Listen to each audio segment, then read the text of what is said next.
Humanity's plan to survive on Mars means solving a problem no one has solved, keeping people alive through 9 months of deep space radiation, only to land them on a world where the air is 95% carbon dioxide, the soil is laced with perchlorates, and nighttime temperatures drop to -70. But the most unsettling danger isn't the planet itself. It's what Mars could do to the children born there. For decades, space agencies and planetary scientists have looked past the lifeless vacuum of the moon and the barren rocks of the asteroid belt, centering their focus on Mars. It is the only nearby planet with the raw materials needed to support a permanent outpost. A single day on Mars lasts 24 hours and 36 minutes, almost identical to Earth's. Massive reserves of water ice lie locked beneath its rust-colored soil, offering an essential resource for future life support and fuel production. Gravity. Here is 38% of Earth's, providing a physical environment far more manageable than the weightless void of open space. Scientifically, the planet is a preserved archive.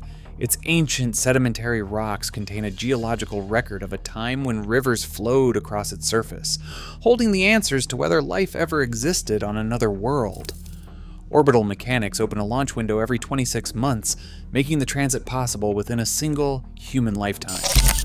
But the promise of a reachable world hides a far more hazardous physical reality. To bridge the millions of miles of empty space, private and public entities have drafted concrete roadmaps. SpaceX proposed an aggressive opening move, launching 5 uncrewed Starships during the late 2026 orbital alignment. These massive transport vehicles would not carry humans, but rather the machines meant to build a foothold. Among the cargo, Tesla Optimus humanoid robots are slated to serve as the first off-world construction crew, tasked with clearing landing pads, laying power cables, and deploying habitat modules in the toxic dust. But the schedule for reaching the Red Planet began to slip before a single rocket left the pad. On February 8, 2026, Elon Musk announced a change in strategy, shifting immediate priority to building a city on the moon. Citing the rapid iteration made possible by a 2-day lunar transit compared to the 26-month launch windows of Mars, Musk estimated that a Mars settlement would be pushed back by 5 to 7 years. The delay exposes steep engineering hurdles, mastering rapid Starship reusability, proving complex orbital refueling, and scaling up life support systems that can keep humans alive for years at a time. Meanwhile, NASA maintains its own deliberate pace. Through its Moon-to-Mars architecture, the agency focuses on the Artemis Gateway to test deep space systems. Instead of relying on SpaceX for its immediate Martian scientific needs, NASA awarded a 2026 contract to Relativity Space to launch an atmospheric orbiter in 2028. The race to the Red Planet has transformed into a series of delayed deadlines, revealing that long before Mars poses a threat to human survival, it presents an unresolved logistical bottleneck. Leaving Earth means abandoning the protective bubble that has shielded terrestrial life for billions of years. A standard conjunction-class transit to Mars requires a 6 to 9 month voyage across millions of miles of empty space. Once a spacecraft departs low Earth orbit, it steps outside the planet's magnetosphere, the geomagnetic shield that deflects deadly space radiation. In this interplanetary void, the human body is exposed to a constant, unfiltered barrage of galactic cosmic rays. These high-energy atomic nuclei, accelerated to near light speed by distant supernovas, easily slice through standard spacecraft hulls and human tissue alike. The crew will also face sporadic solar particle events, sudden, violent bursts of proton radiation blasted from the sun. Onboard monitoring instruments indicate an interplanetary dose rate averaging 1.8 millisieverts of radiation every single day. During a single one-way crossing, an astronaut will absorb well over 300 millisieverts of cumulative radiation. That exposure is equivalent to receiving a full-body CT scan every single week for more than half a year.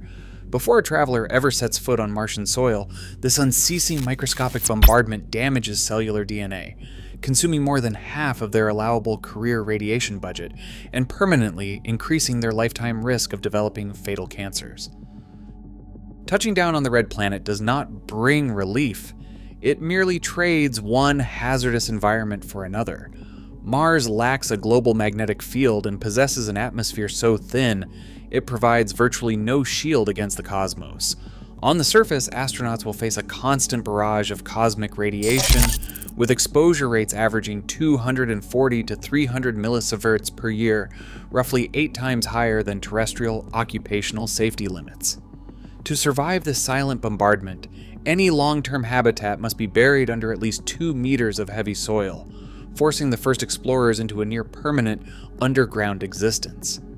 Outside these subterranean bunkers, the environment is relentlessly hostile. Temperatures plunge to minus 70 degrees Celsius at night, warming to just above freezing during the brief equatorial day. The air is 95% carbon dioxide, and the atmospheric pressure sits at less than 1% of Earth's. Without a pressurized suit, the human body cannot survive for even a few seconds, as the drop in pressure causes immediate hypoxia and fatal decompression. The very ground beneath their feet is a passive executioner. Martian soil is saturated with toxic perchlorate salts, chemical compounds that destroy plant biology on contact and poison human tissue. To grow food, settlers cannot simply plant crops in local dirt.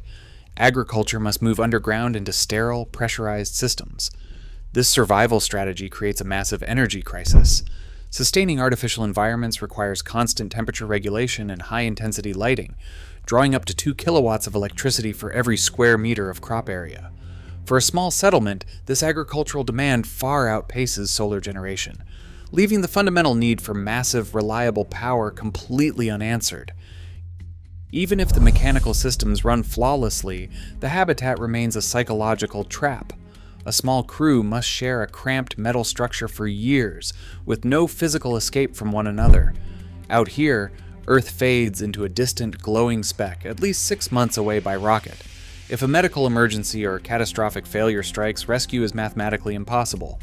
The crew operates under a communication lag with mission control that stretches between 3 and 22 minutes, preventing any real-time conversation. Every decision, every argument, and every crisis must be resolved in absolute isolation. Data from terrestrial analog missions, such as HIC's and Mars 500, show that this continuous confinement slowly degrades morale, warps cognitive perception, and fractures team cohesion.